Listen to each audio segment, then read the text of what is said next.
Let's talk about Ariana Grande acting as Cat Valentine and how Dan Schneider used his YouTube channel and this website to post these clips that could not go on television because they're too inappropriate, but he wanted to create for himself. He had them edited and mixed and reviewed and sent out to the public. And I actually have a lot of empathy for Ariana Grande when I think about these clips resurfacing and how she feels probably looking back on that and the hindsight that she has now, like knowing as an adult, like what they were making her do and how many creeps out there consume this material and has been inspired by it. That's what scares me. Never happened because your uvula is that swingy thing in the back of your throat right here. I'm soaking wet! Quick, somebody bring me the ocean! Have you ever tried to get your whole big toe in your mouth? Check this out.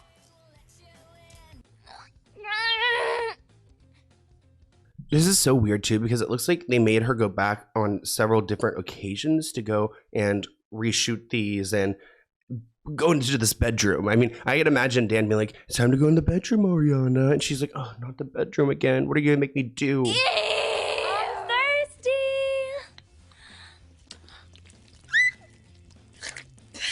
It's not possible. Come on, give up the juice.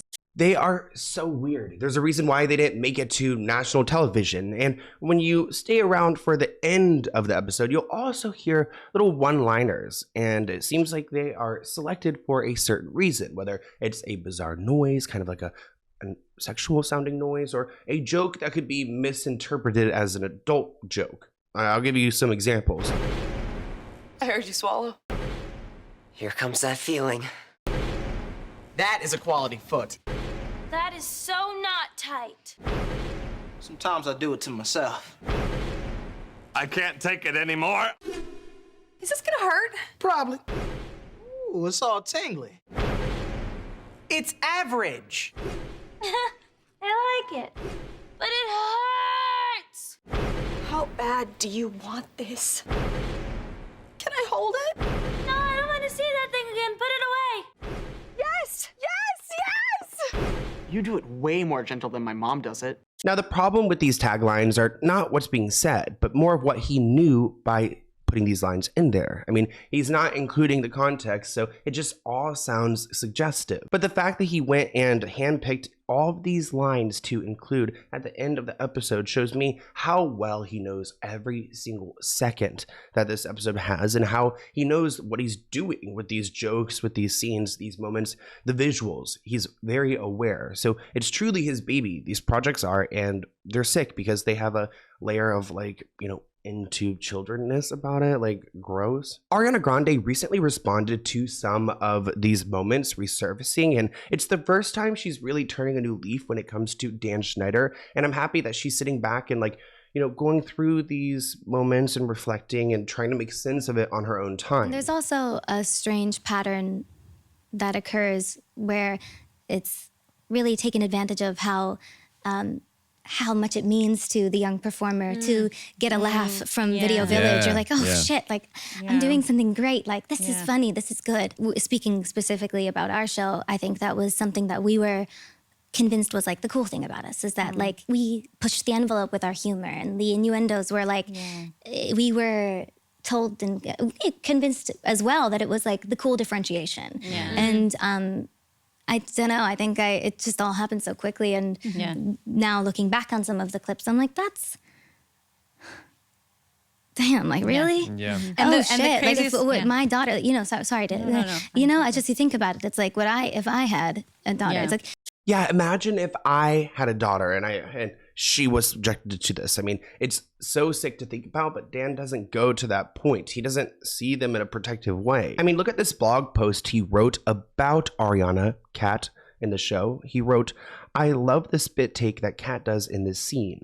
So funny. If you don't know what a spit take is, it's when someone is drinking and hears something shocking or funny, which causes them to suddenly spit their drink out of their mouth. Usually it's big, sudden spray, like psh. But what Kat does in this scene is a special variation of the spit take, where the liquid just falls out of her mouth. Yes, this is what I do for a living. I analyze the various kinds of spit takes. Not a bad job. Imagine going online and reading your daughter's boss's personal like blog posts about her character and how he's like over analyzing the way that like she's spitting out this liquid. But Ariana Grande wasn't Dan's only victim. Daniela Monet, who played Victoria's older sister Trina, expressed concern to the network about a particular scene in which she ate a pickle while applying lip gloss. Daniela, as an actress, said that this scene personally pushed it too far, so she brought it to the network. Of course, they didn't listen to her. They probably got even like charged up and decided, you know what, we're definitely going to include it now to teach her a lesson. Leon Fireson, an All That cast member, described his discomfort with some of the show's content. He played recurring characters like Little Fetus and Captain Big Nose, which required him to wear tight-fitting costumes, and it made him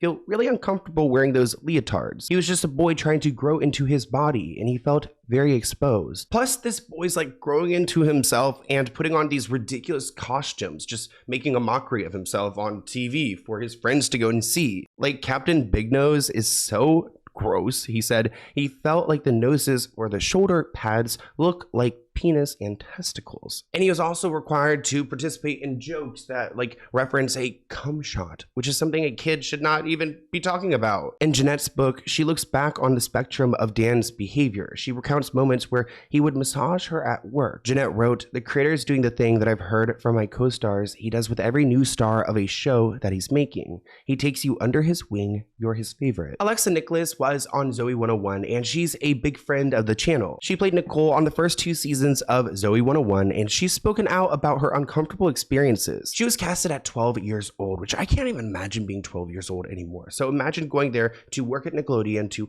be a star on a show and have Dan Schneider as your mentor. Alexa shares that Dan's boundary-busting behavior was spun as Dan protecting his creative choices. But for Alexa, these creative choices were traumatizing. And she's recounted several moments where she was over-sexualized on Zoe 101, not even fully aware of what's happening, but somewhat, because when you're on set, I've even spoken to her, you could tell that the producers are like, "Ooh, what's going on?" The boy actors are laughing about the joke because they get it. And then you're just like a 12-year-old girl on set with all these big lights and these cameras, and you're being told what to do in that moment. Alexa recalls a scene that made her really uncomfortable, where Jamie Lynn had a syringe of goo squirted onto her face that ends up dripping down in a suggestive way. Dan Schneider found this shot amusing and did it several times to make sure they got the perfect shot. I mean, remember what he said about Ariana Grande's character, Kat. He would analyze how water would be dripping out of her mouth. I've interviewed Alexa for this podcast series. If you go back to one of our first few episodes, I think maybe the 3rd or 4th,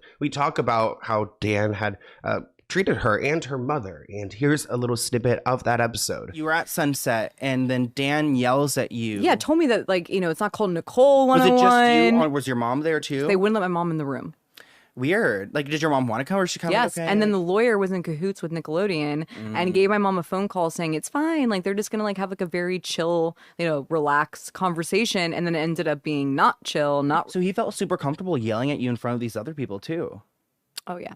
Like, just saying like, this isn't your thing. You need to like Totally. pretty much be submissive and like. Oh yeah. He's like, this is not Nicole 101. You know, you have to like play your role. And he was just like yelling, and then the other execs were just sitting there as if it was no big deal. Yeah. And I just remember being shocked because I was like, I went from one yelling situation with Brittany, and then I got into another one.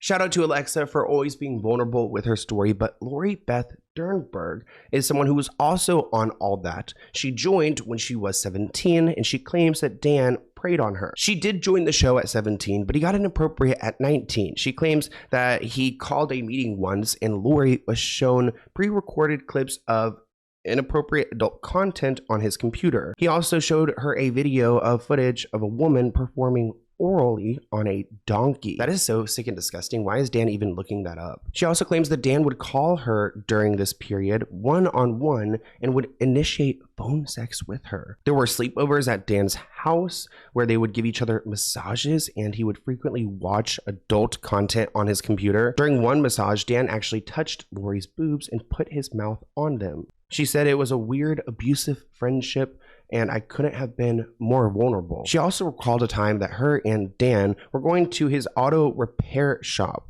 During this trip, I guess, they got pulled over by police, and Dan gave her his gun, and she hid it under her skirt to shield it from the officer. So why is Dan over here rolling around with a gun anyways? It just adds another threatening aspect. Dan Schneider said that these allegations from Lori are wildly exaggerated and in most cases false. Yet I believe every one of them. He said, if I did that with respect to Lori Beth, I sincerely apologize to her, but I cannot apologize for things I did not do. Which is his way of saying sorry, but not sorry. There's another theme when it comes to Dan's shows, and it's when he has these adult male actors kiss these minors. Like when Victoria Justice was 14 and this guy Brando was in his 20s. I mean, I feel like if I was Brando, I'd be like, hey, I don't really want to go and kiss a 14-year-old on camera. He's 20 years old? I believe she was 13. No, she was not. Is someone you didn't like? Of course I have. I didn't like you. But who loves me now? Me? Ew! So this was the season after you. Girls. Special girl. Ew! Guys. The casting director for Zoe 101 knew the age difference, and no one went, yo, you know, crime. Isn't this an A of a minor? Here's some tweets. Don't forget the iCarly episode when Miranda was 18 and she was kissing the bad guy who was in his 20s. Another person brought up the same scene where Miranda was kissing this guy Griffin, I believe, who was her boyfriend. A lot of this information coming out has ruined childhoods because we grew up watching these shows and now we realize that actors weren't enjoying it. Remember the Amanda Show? That was Dan's like first real big hit because all that was kind of established with other people, but the Amanda Show was his own. He had a bunch of characters on that show, including Penelope Taint. The taint is typically a part of the body which is between the wiener and the butt. It's skin there. Ew, that's so gross. And she like made Amanda play this character. This was a story that was highlighted in the Quiet on Set documentary. Hello, citizens. My name is Penelope Tate. So, Penelope Taint is a character that Dan created. My name is Penelope Tate. Yeah, I know. He came up with the name Penelope Taint. The taint is the part of the body that's between. Ew, I don't want to know. Between the penis and the anus is that skin there, that's the taint. And Dan had said to us in the writer's room, don't tell what this word really means. A spokesperson for Dan told E! News that everything that happened on the shows Dan ran was carefully scrutinized by dozens of adults involved and approved by the network. So while a lot of this is Dan's doing, we do question, like, why did these writers not stand up, or any executives? Like, what was this dynamic that he had so much power here that not one adult could really influence anything? It looks like anytime that Dan has been challenged by anyone creatively, they get shut down or fired. So I could see not wanting to lose your job. Thank you for watching this clip from the Let's Get Into It podcast. To view the full episode, visit the link listed below.